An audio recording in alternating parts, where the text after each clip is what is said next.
Picture's worth 1,000 words. Big mess. This is a tendon that's pathological. This is a good tendon. This is the myotendinous junction. Distal, this is peripheral. All these X's are trigger points respecting that an allegedly compromised tendon. Well, how can that break when it's a major league pitcher throwing 98 miles per hour? Well, force equals mass times acceleration, meaning there could be a significant neural component.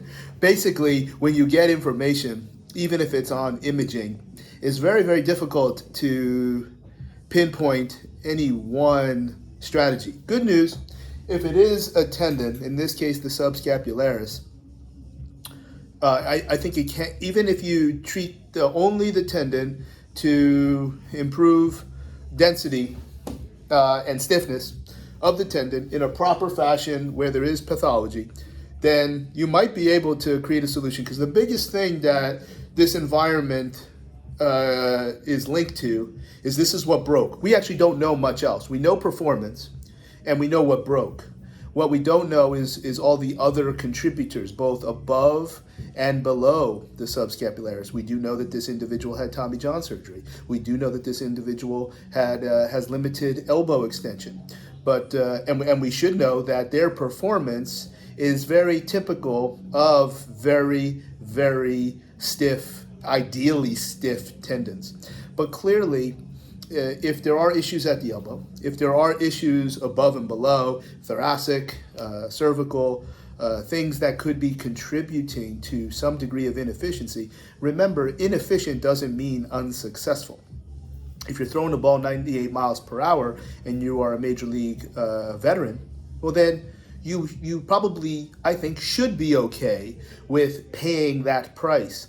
But often you don't know what price you're paying. Right now we know.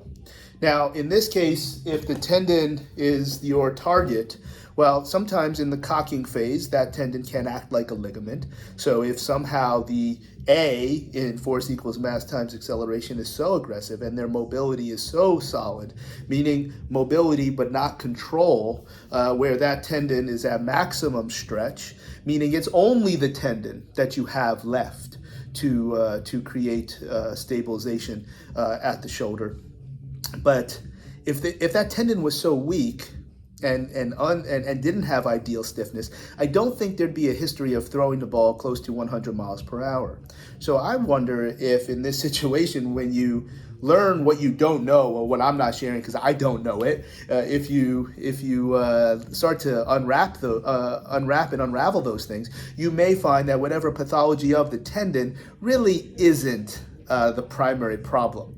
And I think that's very, very common, where everything looks and smells like a tendon issue. And it's not that the tendon isn't compromised. It's not that there isn't anything that shows up on imaging that's valid and correct, but it's other things. So in this case, I would just say, why don't we drop a needle in the subscapularis? Maybe we use some heavy fingers and just try to create a temporary change in the function, and that there's no expectation that tissue would remain in that level, because you're really just breaking up capillaries and increasing blood flow to create a decrease in resting tension and a decrease in spontaneous electrical activity, and then all of a sudden retest the tendon.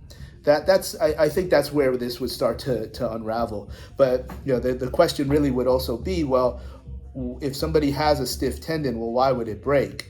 That's a very interesting question, and I believe we answered it earlier, where it didn't really act like a tendon when you're in that cocking phase, where you have significant external rotation, but probably not a lot of ideal muscle action because it's on such insufficiency.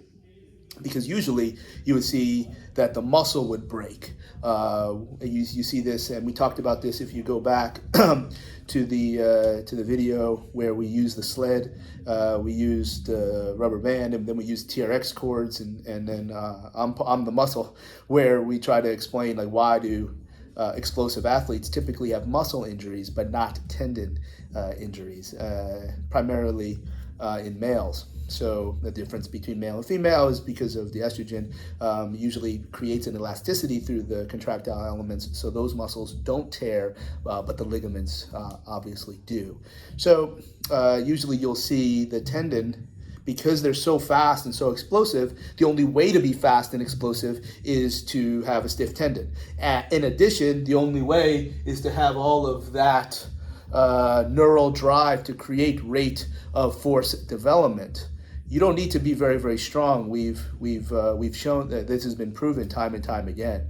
But when there is extreme stretch and that the combined with a lot of inefficiencies, this is where things can land. So this is not a case study, but there's a lot of things that can be learned, because this training protocol is different than that training protocol, and then unraveling and understanding what's going on in the forearm and wrist, because they did have Tommy John, what's going on elsewhere at the shoulder. But at the end of the day, looks like a tendon, smells like a tendon, barks like a tendon, might not actually be a tendon, and it would take all of 5 seconds, if that, to ascertain really a clearer picture. So lots of things that make sense. But I think what's important, what begs the question, is that how do you have a tendon issue when you have extremely high levels of performance?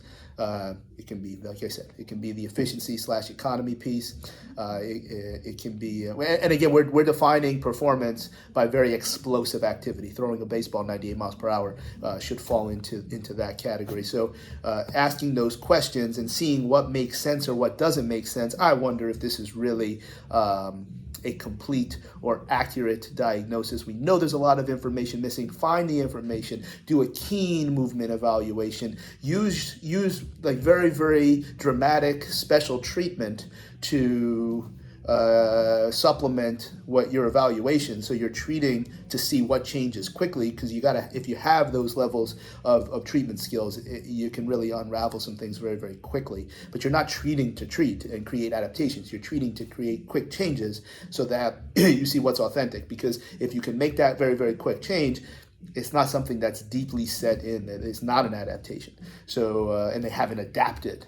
So very interesting things. I don't think this lands with a tendon solution. But if you do shut them down, which it sounds like they're going to shut this fellow down, then the tendon would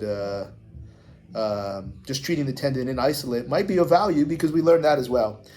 How do you know where this threshold is? So now you know that their threshold lives in the subscapularis, and you know that you already have it. So now it happened. Let's create this tendon into that tendon by some very, very effective connective tissue strengthening, not necessarily muscle strengthening.